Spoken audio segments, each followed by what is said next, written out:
Okay, biotechnology. Biotechnology is very simply the use of organisms to either improve our lives or the health of the earth.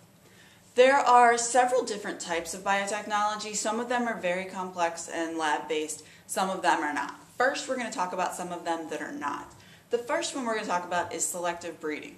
This is pretty much as basic as you can get. This is when humans select desired traits in a species and then select specific individuals in that species that they want to reproduce in order to hopefully have offspring that have these desired traits as well. The idea is that when they do have the offspring that have those desired traits, it will increase the likelihood of the entire species having those desired traits. This selective breeding has been going on for about 10,000 years. This was the beginning of agriculture, basically. And because of that, all of the crops that we have today and all domesticated animals, including pets, are a result of selective breeding.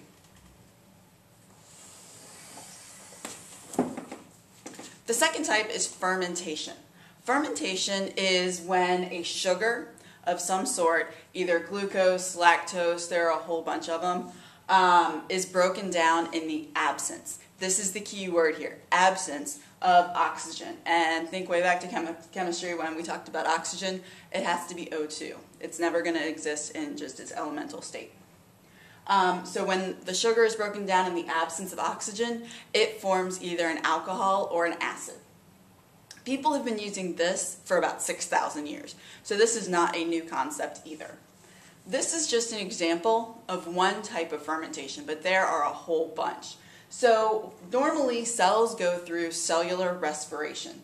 This is when they take glucose, which is C6H12O6, and it reacts with oxygen, O2, and the chemical reaction, remember this arrow means the chemical reaction is taking place, to produce carbon dioxide, CO2, and water, H2O.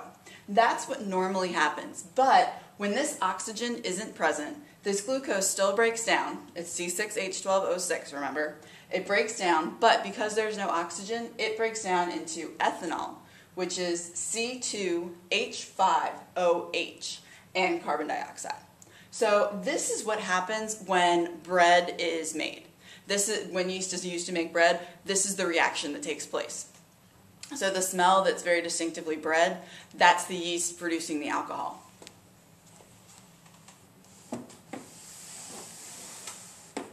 The third type of biotechnology is genetic engineering. This is more what most people think of when you think of biotechnology, because this is the scientific in a lab type of stuff.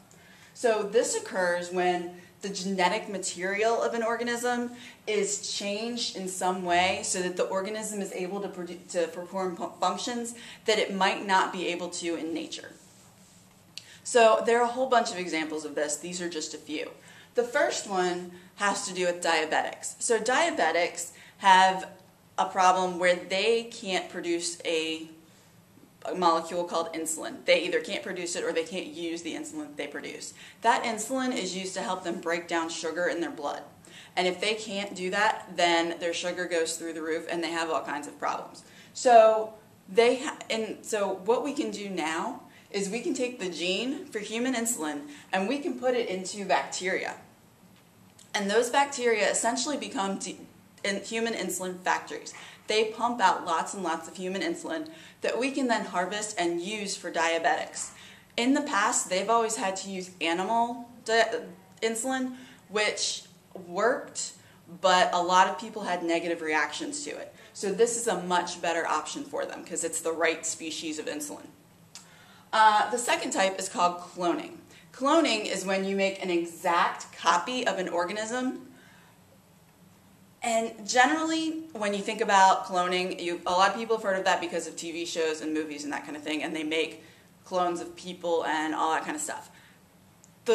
In general, the goal of cloning is not to make people or organisms. It's to make organs or tissues or things like that so that we don't have to have organ donors or as many organ donors. There are way more people that need organs and tissues than people that are donating them. So this is a very good option for them.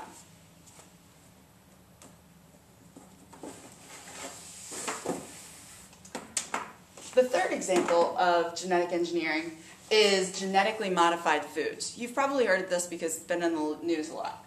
So genetically modified foods result from organisms whose DNA has been changed so that they'll do something that they don't naturally do. A lot of these are plant-based currently, but as the technology increases, there's a good chance that it will also go into animals and microorganisms.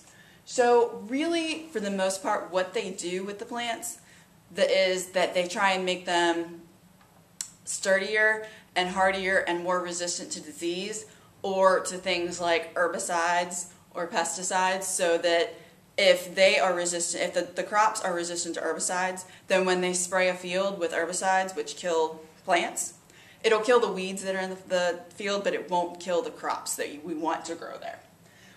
In the future, the thinking is that hopefully we can use genetically modified foods to make foods actually healthier and increase their nutrient content, and also to reduce the potential for food allergies so that we don't have as many people that are allergic to foods.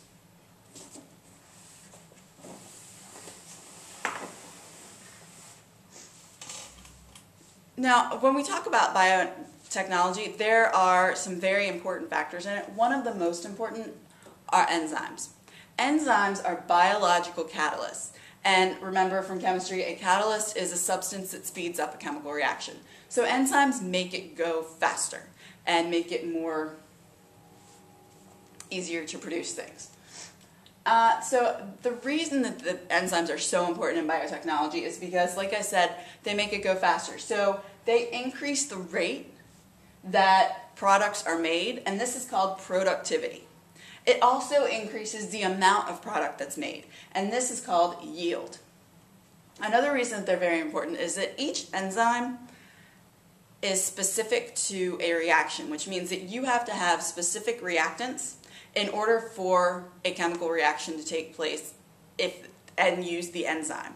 So if the correct reactants are not available, this enzyme isn't going to do anything, which means that we can control how chemical reactions take place because of the enzymes that are used and the reactants that are used.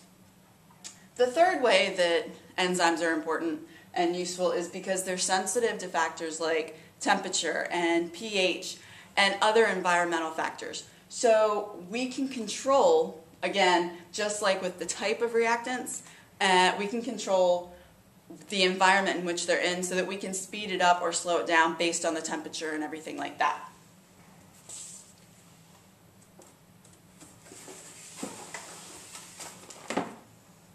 Okay, finally some examples of how enzymes are important in biotechnology.